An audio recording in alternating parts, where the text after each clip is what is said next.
Welcome to the Epic Company Culture Podcast, where your host, Josh Sweeney, will give you, the business leaders, HR professionals, and company culture aficionados, the knowledge you need to take your company culture to the next level.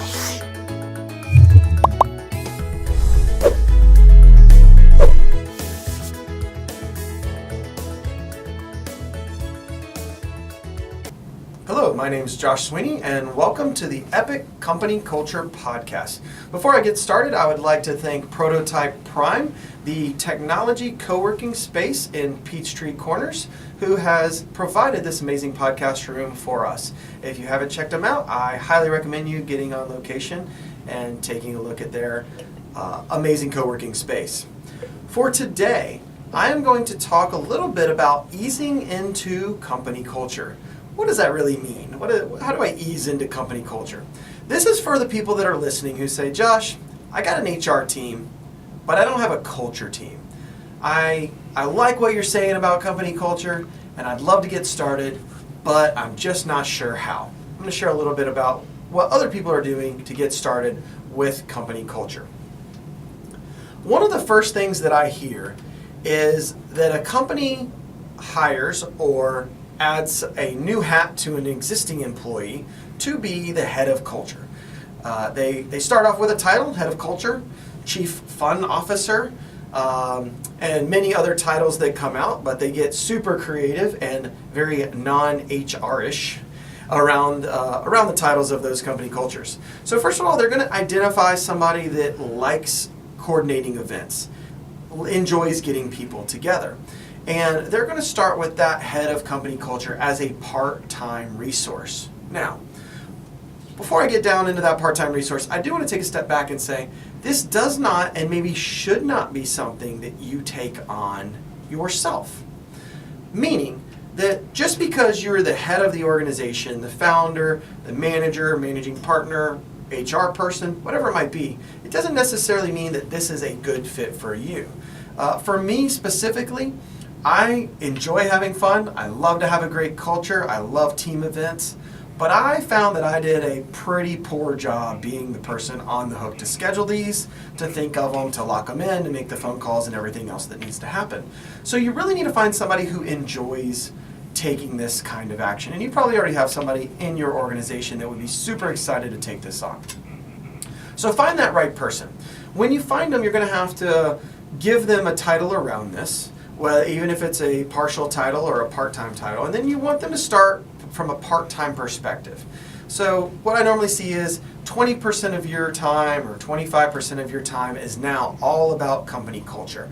It's the surveys, it's the hiring process, it's the culture questions, it's the events and the contests and other things that bring people together to create camaraderie in the organization. So, somebody starts off with that part-time after you've identified them. And again, this isn't your parents' HR title, right? This is something a little more fun, a little more forward-thinking. The next thing that's going to happen after you've identified that person is you really need to set a budget. How much do you want to spend on company culture starting off? So, you're probably already doing some sort of team events on a basis or quarterly or whatever it might be. You're going to have to think about, from a budgetary perspective, how much are you willing to spend? You need to carve out that budget, you need to plan for it with your finance team, and you need to go to that head of culture that you've now put into place and explain to them how that budget's going to work and what your expectations are. Now, this may be outside of their control, that person that's head of culture. Normally this is a fun, more marketing-centric, community builder, relationship-driven person. Those people typically are not the heads-down budgeting type of folks. It's actually a totally different personality type from a finance person. So you may have to help them with the budget and make it a coachable moment. A little bit of education around what needs to happen. So be extremely clear around what the budget is, what your expectations are, and then how to get it done.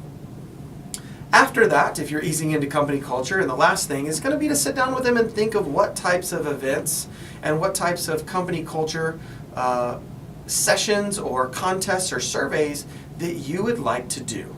Some of these don't cost money. Some of these only cost a little bit of time. Some of them cost a lot of time, and some of them can cost tremendous amounts of money. So you have to really sit down with them and come up with a strategy and a plan, do some brainstorming, and determine what you do and don't want to be part of your culture. Now, just to highlight, again, the things that you do and don't want to be part of your culture are going to be imperative to that. There are lots of situations where I've worked at companies where the company parties always involved a taxi home for everybody, pretty much hands down. I've been at other companies where the company events were very buttoned up yet elegant at maybe the big ballroom in the whale tank at the Georgia Aquarium, right? Phenomenal event. Two totally different cultures. So you are going to have to come up with what you are and are not looking for. So, as a quick recap, think about who you want to start easing into the head of culture position.